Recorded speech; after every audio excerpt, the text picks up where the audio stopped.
За сайн байцгаана уу. За 3 дугаар хичээлийн лекцийн 2 дахь хэсгийг энэ удаагийн лекцээр ярий. За энэ хичээлийн сэдв нь болохоор зэрэг хэмэл оюуны хэрэгслүүд гэсэн сэдвээр явж байгаа. За энэ 3 дахь хэсгээр 3 дугаар лекцийн 2 дахь хэсгээр бол хэмэл оюун ухааны програмчлалын функц түүний орчны мэдээллүүдтэй холбоотой ойлголтууд өгөгдлүүдийг ашиглахад хэрэглэгдэх хэрэгслүүдийн ажиллах зарчим хэрэглээ зэргийг судлана. За тэгээд энэ дотор ямар сэдвүүдийг хамрах вэ гэхээр аргумент ба параметр гэж юу юм? Файлтай хэрхэн ажиллах уу? Файл яаж өгөгдөл оруулах уу? Яаж үр дүнг нь харах уу? За дүгнэлт гэсэн хэсгээр яригдах болно. За хэмэл оюуны хэрэгслүүдийн нэг болох Python програмчлалын хэлний ойлголтуудыг судалснаар дараах үр дүнд хүрнэ гэж төлөвлөж байна. За үүнд болохоор функц болон процедурын аргумент ба параметрийн ялгаа тэдгээрийн хэрэглээ нэттэй талаарх ойлголттой танилцаад хэрхэн ашигладаг талаарх жишээг харах болно. За файлын онцлог болон өгөгдөл оруулах гаргах файлд хийгдэх үйлдэлүүдийн үндсэн функцүүдийг судлах ба ажиллах зарчим, хэрэглэх зарчимтай танилцуулна. За аргумент гэдэг нь юу юм бэ гэсэн талаарх ойлголтыг тайлбарлаж өгье. За функц эсвэл процедурын ихэвчлэн орчны талаарх зарим мэдээллийг шаарддаг. Функцийг дуудсан орчин ба функц өөрөөр хэлбэл функцийн бие хоорондох интерфейс нь параметр гэж нэрлэгдэх тусгай хувьсгчаас бүрддэг.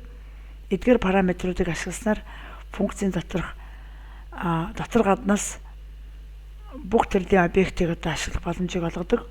Параметруудыг хэрхэн зарлах синтакс, функц эсвэл процедурын параметруудад аргументыг хэрхэн дамжуулах семантик нь програмчлалын хэднээсээ хамаарч жоохон ялгаатай байдаг байна.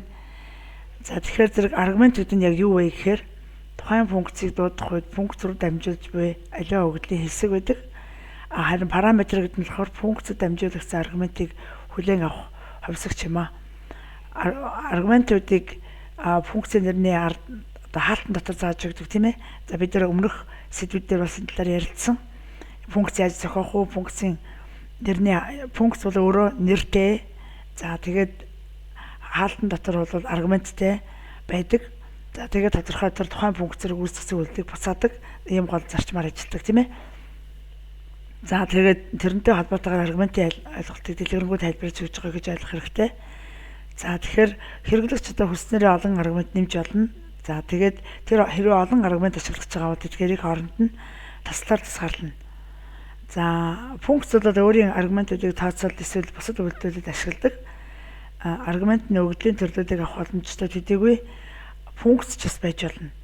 Тэгэхээр аргумент нь өгөгдлийн төрлүүд байж болно. Янз бүрийн өгөгдлийн төрлүүд хийж болно. Тэрнээс гадна функц байж болно гэсэн үг байна. За функцийг дуудаж зогсохгүй нэг буюу хэд хэдэн өгөгдлийг функцэд дамжуулах ашигтай байдаг. Ер нь бол Python-гийн програмчлалын хэлний ном сурах хүчиг тийм ээ тайлбарууд бол аргументуудыг ихэвчлэн RGS буюу ARGS гэж тавчилдаг байх нэ.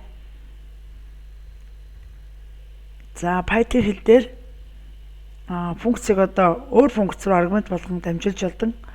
Үүнийг дээд яринбий функц гэж нэрлэдэг байна. Өөрөөр хэлэх юм бол нөгөө функц нь бусад функцийг параметр болгож агуулж байгаа. Эсвэл функцийг буцаадаг бол дээд яринбий функц гэж нэрлэдэг байна. За функц нь нөгөө ерөнхий зориулалтын програмчлалын хэл учраас дээд зэрэглэлийн функцүүдийг ашиглахыг дэмждэг. За тэгээд дээд яринбий функцүүдийн зарим жишээ бол map, filter, sorted and reduce гэсэн энэ функцүүд байгаа. Бид нар өмнөх сэдвийн 3-ын 1-р лекцэн дээр бол энэ талаар ерөнхий тайлбаруудыг бол харсан жишээнүүдийг ашиглаж үзсэн байгаа тийм ээ.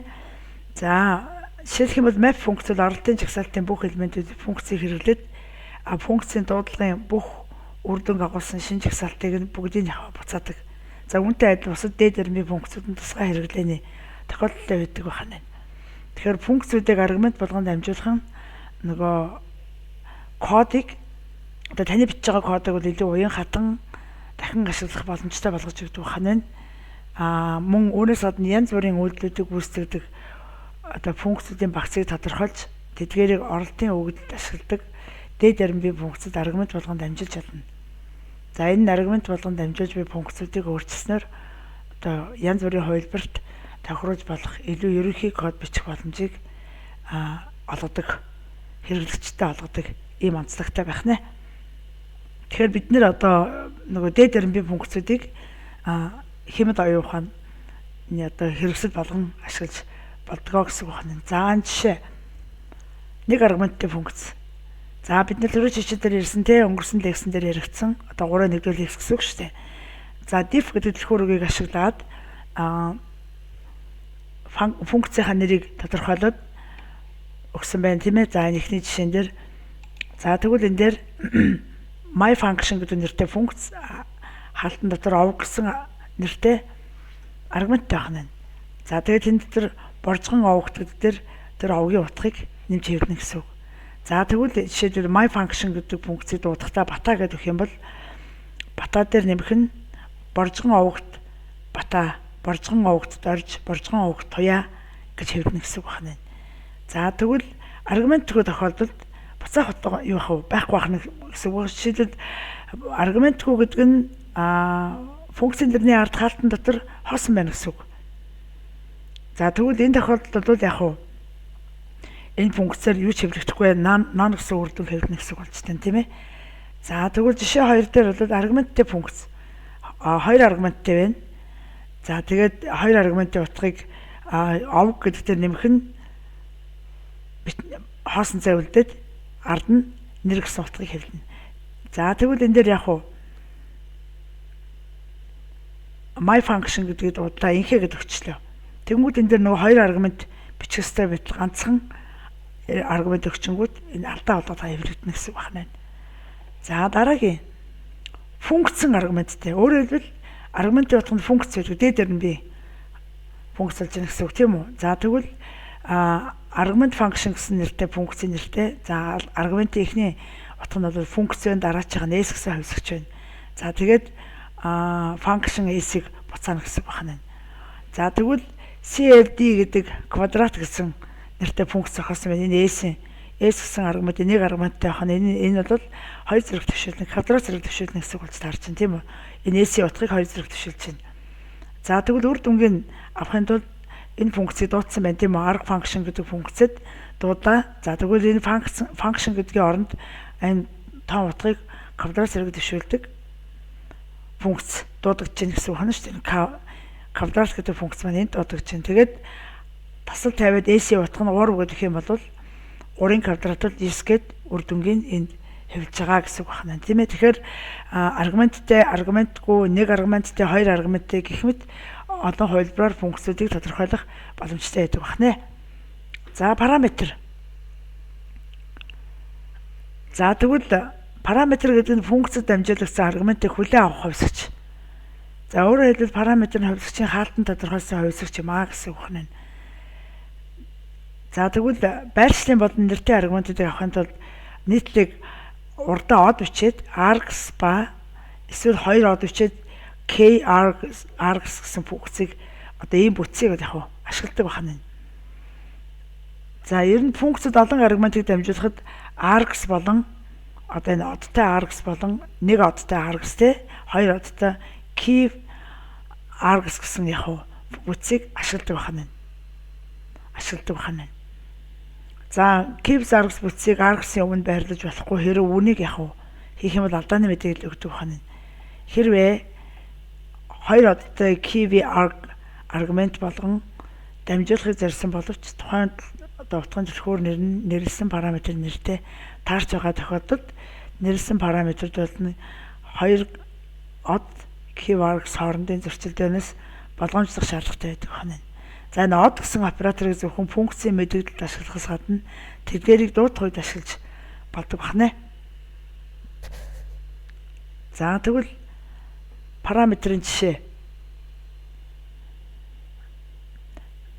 За байршлын болон нэртэй аргументуудыг авахын тулд нийтлэг одоо нэг од args ба хоёр од keep args гэдэг функцийг ашигласан жишээ бодлого байна. За эхний бодлого болохоор зэрэг my function гэдэг нэртэй нөгөө функц байна те. Тэгээд хоёр одтой key гэсэн энэ хоёр одтой KVRX гэдэг бүтцийг ашиглаж байгаа жишээ хана тийм үү. За тэгээд түүний овг нь энэ kit гэдэг утгын тийм үү. Одоо энэ kit гэдэг аргумент тийм үү. Энэ аргументын ард аргументын утгыг зааж өгнө гэсэн үг. Тэгэд аргументын утгыг зааж өгөхдөө яаж зааж өгсөн бэ гэхээр зэрэг өөрийнх нь нэрийг орж овгийг боржхон гэд тодорхойлоод өгсөн байна. За тэгээд энэ print гэдэг оператор ажиллахад түүний овг гэдэг үг зэрчгээр хэвлэгдэн тэрний ард энэ миний my function гэдэгт байрлаж байгаа энэ L name буюу last name гэсэн хувьсгалын хадгалах утга хэвлэгдэн. Тэгвэл түүний овг нь боржхон гэж хэвлэж байна. За тэгвэл дараагийн жишээ нөгөө од аргас гэсэн утга байна тий. За энэ од аргас гэсэн утга нь болохоор зэрэг яг уу энэ бүтцийг ашиглаж байгаа жишээ бол print ono гэсэн одоо юм функц байна. За эхнийх нь оюутан гэсэн хувьсгалж авах нь дараагийнх нь ононууд буюу scores гэсэн одтой. За ийм нэг args одны жишээ бүтцийг авч ийн гэсэн үг байна шүү дээ тийм үү. За тэгээ оюутны нэр гэдэг текстийг хэвлээд ард нь оюутны нэрийг хэвлэх нь шүү дээ тийм үү.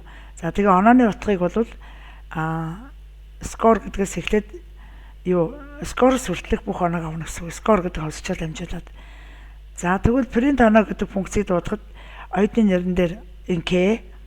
За тэгээд нөгөө оноонуудын энэ 195 88 92 99 танууд өгсөн байна. За тэгээд энэ print гэдэг функц ажиллахад тийм үү. Энэ print гэдэг функц ажиллаад ард нь score гэдэг функц ажиллахад оюутны нэр гэдгийн ард инхээ гэдэг үг нэр нь хэвлэгдэн тэгээд доошоо оноонуудын утга хэвлэгдэж байгаа гэсэн үг байна. За хэрвээ ер нь бол түлхүүр үгийн аргументуудын тоо тодорхойгүй бол параметр нэрний өмнө заавал яг од нэм нэг ширхэг од нэмдэг байна. Тэ саяын жишээний хувьд одоо энэ дэлгэсэн зэрэг жишээ байна шүү дээ тийм үү. Од args гэсэн жишээ. За мөн тэрнээс гадна юу нэх вэ? Энэ өмнөх 2 од KVRX гэсэн энэ бүтцүүдийн хувьд байх нь. Ер нь бол яг энэ яг жишээг зарлагтаа одоо функцийг зарлагтаа args функцийг одоо ашиглаагүй тэ args гэсэн бүтцийг ашиглаагүй оронд нь яг оноо гэсэн одоо энэ scores гэсийг ашигласан байна тийм ээ. Хувьсгалыг зарласан. Тэгэнгүүт энэ дээр яг алдаа өгөхгүй. Энд алдаа гараагүй гэсэн үг. Энийг одоо олон энд нөгөө args гэдэг одоо энэ бүтцийг илэрхийлэхэд ашигладаг тэмдэгтүүдийн багц бол байгаа нь хамгийн чухал байгаа. Тэгээ энэ хамгийн чухал зүйл бол энэ од байх нь шүү дээ. Мод байх нь. Од гэсэн оператор байх нь. За тэгэхээр яг үүний дараа ирэх онцгой үүрэг бол яг юу ирэх нь бол тийм онцгой чухал биш. Одыг ашигласнаар функцийг дуудах үед түүнд дамжуулагдсан зүйл дээр үндэслэн байрлалын аргументуудын жагсаалтыг үүсгэсэн. Одоо энд scores гэж бичсэн боловч за тэр scores-ийн оронд бичигдсэн энэ тон утгуудыг шууд автоматар тестараалуулад хэвлэж чадж байгаа энэ жагсаалтыг үүсгэж чадж байгаараа онцлог байна. За файлуудын хэмжээний өгөгдлийн үед программыг эхлэх бүрт ингээд айгүй олон өгөгдөл оруулаад идэг. За чи бид нар 100 утгатай жагсаалт ч юм уу, массив ч юм уу тий ашиглалаа гэж үзэх юм бол тэр болгон дээр дандаа тэр утгуудыг яг програм эхлэх болгонд утга нь оруулж өгöd байдаг тийм үү. Тэгэхээр энэ нь бол дахин оруулах нь айгүй хүндрэлтэй байдаг. За түүнээс гадна файл тийм учраас энийг одоо эдгээр утгуудыг файлд биччих нь илүү одоо хялбар болгодог ажлыг. За тэрнээс гадна файлын загвар болохоор зэрэг оролт гаралтын дэд системд ашиглагддаг ихэнх одоо төхөөрөмжөд нэвтрэх механизмын үндэс болдог.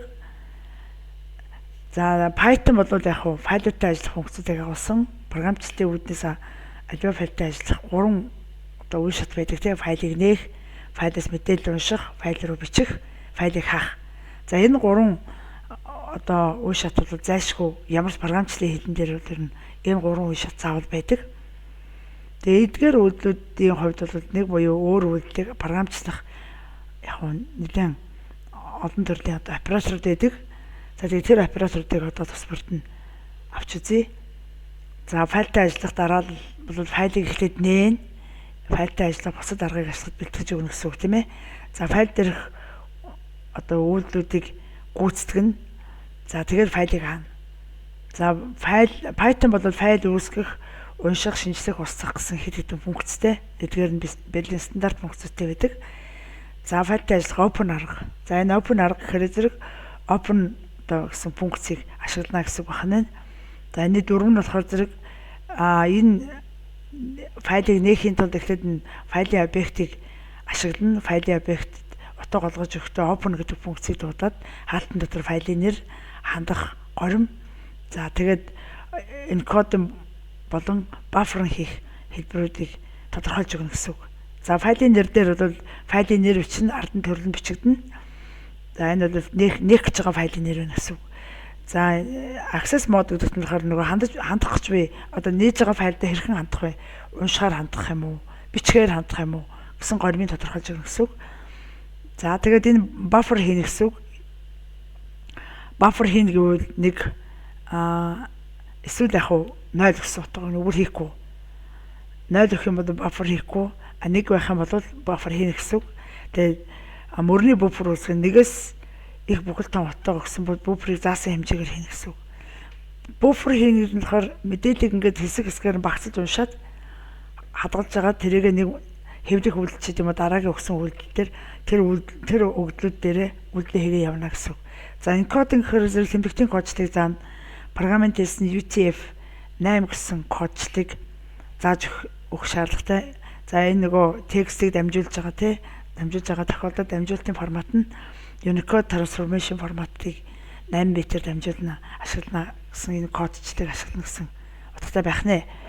За файлтай ажилтдаг open аргад ашиглах гормууд нь W, WB, W нэмэх, WB нэмэх гэсэн.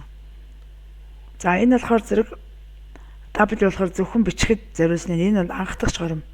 Файлыг үүсгэхэд бичгэд зориулна. За B үсэг нэмэгдэхээр 2 дахин форматаар бичгэд зориулж файл нэ. За W нэмэх тавьчих юм бол унших бичих файл нэ. За W нэмэх B нэмэх бол 2 дахин форматаар уншиж бичгэд зориулсан файл. За энд болохоор юу хийж байгаа вэ гэхээр auto text гэдэг файлыг C гэдэг дискэн дээр энэ дээр яг уншиж бичгээр файлыг нээж байгаа. За encoding горим болохоор UTF-8.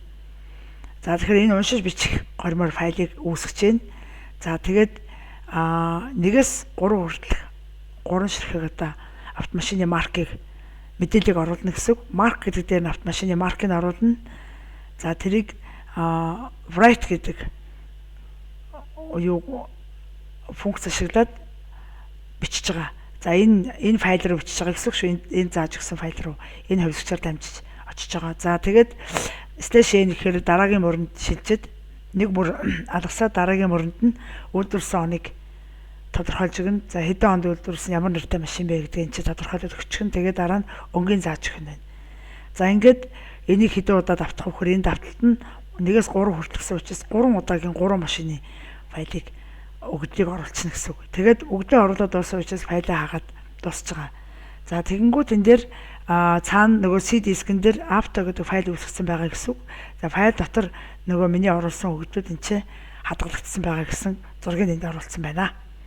За файлтай open ажиллах одоо open аргад ашиглах гормууд нь R, RB, R+, RB+. За энэ болохоор уншихаар зориулсан гэсэн үг. Нөгөө файл үүсгэсэн байгаа файлаас өгдлүүдийг дуудаж уншина гэсэн үг. За тэгэд дуудаж уншихын тулд яг R гэх юм бол auto нөгөө энгийн файл руу хандна, текстийн файл руу хандна. B гэхээр 2 дахь форматаар уншина гэсэн үг. За R нэмэх байх юм бол унших бичих аль алиндны файлыг нэ. За 2 дахь форматаар бол уншиж бичих аль алинд нэх. За энэ гормыг бол энэ хаана энэ нэрний файлын нэрний ард энэ хашлтан дотор бичиж өгöd байгааг та нарыг анзаарж байгаа байх гэж бодож байна. За тэгэд нөгөө төрөний оруулсан файлаа буцаагаад уншиж байгаа гэсэн үг. За ер нь яг файлыг нээх гэдэг өгөнгүүд файлын зарагчийг файлын ихэнд байрлуулдаг. Тэр нь юу гэсэн үг вэхээр файл дахь өгдлийг эхнээс нь уншина гэсэн утгатай байх нэ. За дараагийнх нь болохоор зэрэг open аргад ашиглах гормууд байгаа. За энэ болохоор append буюу өгдөл нэмэх нөгөө бичсэн текстэн дээр өгдөл оруулсан байгаа те өгдөл оруулсан текстийн файл дотор текст нэмж оруулна гэсэн үг. За тэгэхээр тулд яаж юу ашиглах вэ? AB болохоор 2-ын форматаар өгдөл нэмнэ гэсэн үг. За A нэмэх болохоор нэмэх унших аль алинд нь нээх гэсэн үг файлыг тийм ээ. За AB нэмэх болохоор 2-ын форматаар нэмэх унших аль алинд нь файлыг нээх гэсэн үг. За энэ дээр би юу хийсэн бэ гэхээр after text гэдэг файлыг append буюу өгдөл нэмж бичихээр нээсэн. За тэгээ энэ дээр оруулах бичих текстээ өнөөдөр гэж бичээд тэрийгээ нөгөө текстэн дээр оруулаад бичээд нөгөө файлыг хадгалсан юу хэвлсэн байгаа. Тэгээд хэвлээд үр дүнгийн нөгөө файлаа хаацсан. Анзарч байгаарай хүүхдүүдээ юг ямар нэгэн файлыг нээсэн бол үйлдэл хийж дуусаад заавал хаах хэрэгтэй. Энийг хэзэж мартаж болохгүй. За хэрвээ энд яг өмнө үргэлжлэн файл байгаа бол файлын загас файлын төгсгөл өөрөөр white гэдэг үгний төгсгөлд очсон гэсэн үг. Тэгээд тэрний дараагийн мөрөнд нь миний оруулсан өнөөдөр гэдэг үгийг оруулсан байгаа гэсэн үг. За хэрвээ ямар нэгэн файл байхгүй байсан бол шинээр файл үүсгээд тэрэн дотор ганцхан өнөөдөр гэдэг үгийг бичих байсан байна. За файлын атрибут гэдэг болохоор зэрэг юу байж болох вэ гэхээр файлыг нээсний дараа уг файлын талаарх мэдээллүүд энэ одоо атрибутуудаар тодорхойлогддог. Файл хаагдсан бол үнэн эсрэг тохиолдолд худал гэсэн утга басаахан байна. Энд болохоор зэрэг файлын нэгдсэн хандлтын горимыг харуул бацаан тэрэнд ямар горимх нөгөө уншихаар нээсэн үү, бичгээр нээсэн үү, юм нэмж бичгээр нээсэн үү гэсэн тэрийг тодорхойлж байгаа гэсэн үг. За энэ бол файлын нэрийг буцаана. За энэ болохоор зэрэг хэвлэмэл хэлбэрээр тодорхой зай шаардах худал утгыг буцаана гэсэн үг байна. За тэгээ файлтай ажиллах аргууд байна. Файл руу бичих, файлаас унших, нэрийн солих, файл устгах. За тэгээд ямар нэгэн нээлттэй байгаа директорт нэрийг нь өгөөд шууд директор үүсгэх. За ийм үйлдэлүүдийг хийдэг байна. За энэ нөгөө бид нэр ерөөсөө Windows дээр хийдэг үйлдэлүүдийг бүгднийг энэ дээр яг хийх боломжтой гэсэн үг байна шүү дээ. Файл бид нар ямар нэгэн файл үүсгэсэн бол тэр лөө файл руугаа өгж бичиж болно. Тэгэхээр write гэдэг одоо энэ методыг ашиглаж байна. За энд яг текстээ нэмээд энэ нэмэгцээс энд харагдчихэв тэ жишээ нь. За энэ болохоор зэрэг уншсан тэмдэгтийг ингээ харуулж байна. Ямар тэмдэгтийг уншиж байна тийм ээ. Ганц ширхэг нээлттэй файлын мөрийг уншдаг байх нь байна. За 11 дахь мөрийг уншиж байгаа гэсэн үг. За тэгээд энд болохоор зэрэг юу файлын нэрийг өөрчлөхийн тулд OS гэдэг operation system гэсэн модулыг импортлох шаардлагатай. Тэрийг ингэж импортлоод тэгэд нэрийн заагаад өгчнө. Auto text гэдэг байсан бол auto text болгож өөрчлөгдсөн гэсэн үг. За энэ файлаа зааж өгөөд устгах юу нэрийг сольж өгч бод тий. Устгах аян давтсан биш би нэг лаборатори хичээлээр залруулж өгнө. За тэгэд энэ бол файлыг устгах гэсэн үг. Файл устчихна гэсэн үг. Тэгэхээр нөгөө OS98 гэдэг энэ файлынхаа нэрийг өгчин тийм ээ auto text гэдгийг өгчингүүд энэ бол байхгүй гэсэн үг шүү. Auto text гэдгийг өгчингүүд тэр файл устна гэсэн үг.